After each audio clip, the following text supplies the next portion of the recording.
Welcome back to the Orange Zone, a season kickoff right here on NBC3. We've talked about Eric Dungey a lot the last few years, but there's a side to Eric you don't know, and there's a brotherhood with one of the other quarterbacks on the team, Rex Culpepper. We know about his battle this offseason, so Matt Hosworth in an NBC3 Orange Zone exclusive sitting down with both Eric and Rex Culpepper about their battle together.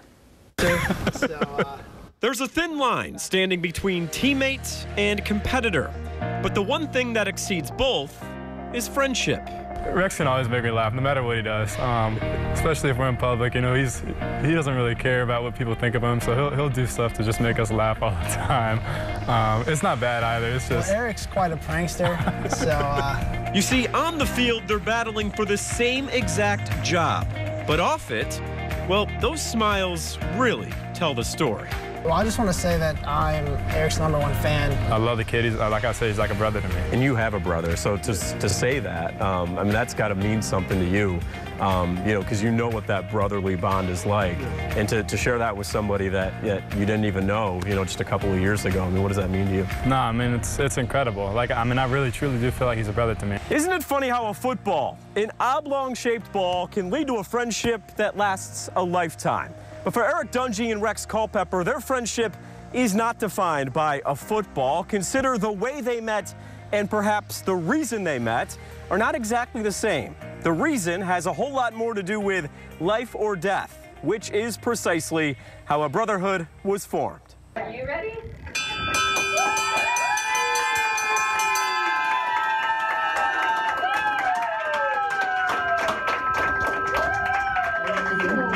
The ringing of the bell signals cancer's defeat.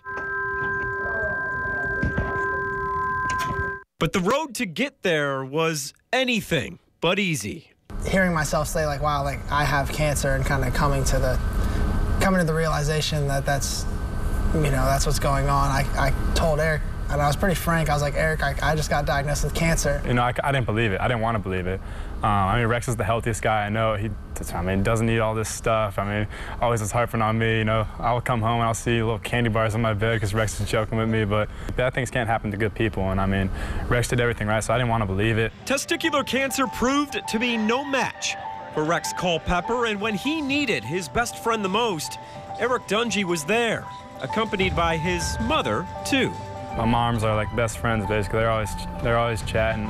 So, you know, my mom looks at Rex, you know, the same way. She was just as worked up about it as me. She flew down and got the apartment ready for my mom when I was going through chemotherapy. She was out getting, you know, just small things like utensils and groceries so that as soon as my mom got here, everything's ready, because during the treatment, I needed my mom around, so we got her an apartment, and Eric's mom was instrumental in helping that happen. Culpepper is now fully healthy and back on the field for the Orange just 3 months after learning he had beaten cancer. And although Dungey will be the starter, Eric has made it crystal clear Rex Culpepper is his inspiration. No matter what was happening, he was literally always just, what can I do, what can I do? I mean, fighting no matter what. Always had a smile on his face. It was, I mean, people always ask me, you know, who's your inspirations in your life? I used to always just say my dad, but now it's, you know, my dad and Rex. And I mean, I truly mean that, not just because he's sitting right here. I mean, I say that no matter what. It's the way he handled everything. It was incredible. It's easy to handle. It's easy to make it through. And you got friends like Eric and friends like the people that I've made relationships with on this team. I mean, ultimately, these guys make me happy. Eric makes me happy, and that smile on my face would be, you know, for my interactions with them, and that could truly get my mind off reality and kind of take me away from the whole situation that was going on. It's a story of two young men who come from opposite ends of the country, showing us all what true friendship really is. Reporting atop the SU Hill, I'm Matt Hosworth. Give me the chills there, Matt Hosworth. Joining us now on our Orange Zone set. And I got the sense when you're sitting there, and Damien and I were talking about it beforehand, where everything so often when you're interviewing these guys is X's and O. What do you have to do to beat Western Michigan? What do you have to do to stay healthy?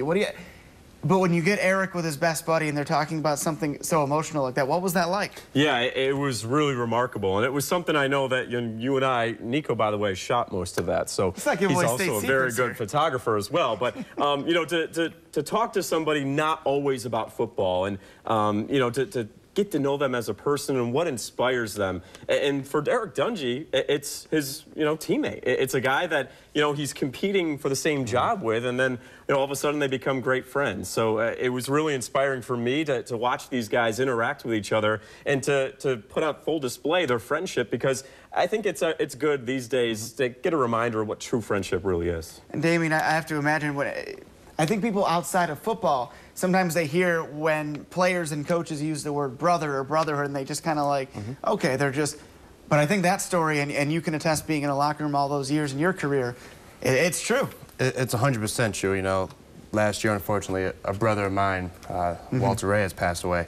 And yeah, we competed because we each wanted to carry the ball, but at the same time, we wanted the same goal, SU to win.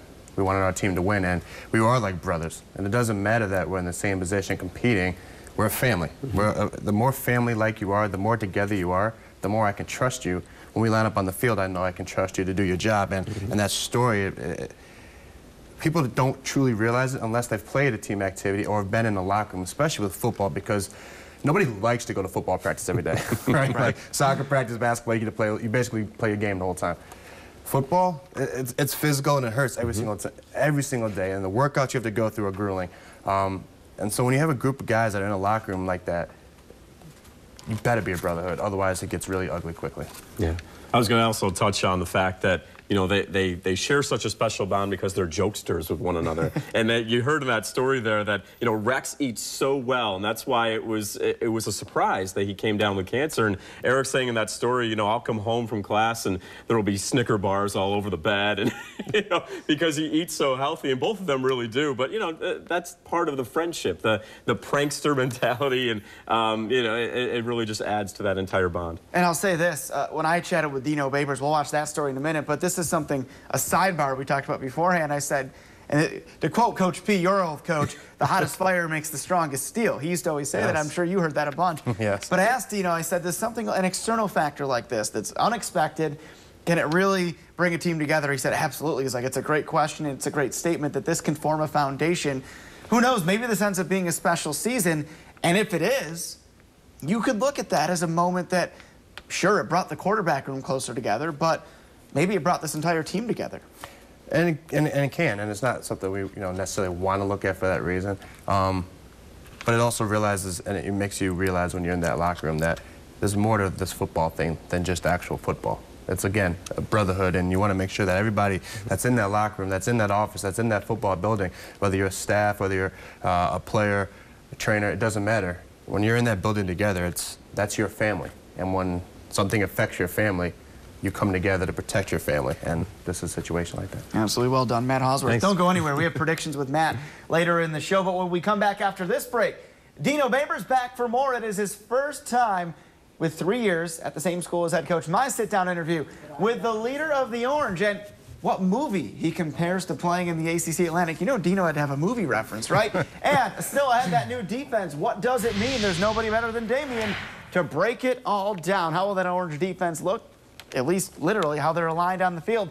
The answer a little bit later in the show. You're watching the Orange Zone season kickoff special right here on NBC3.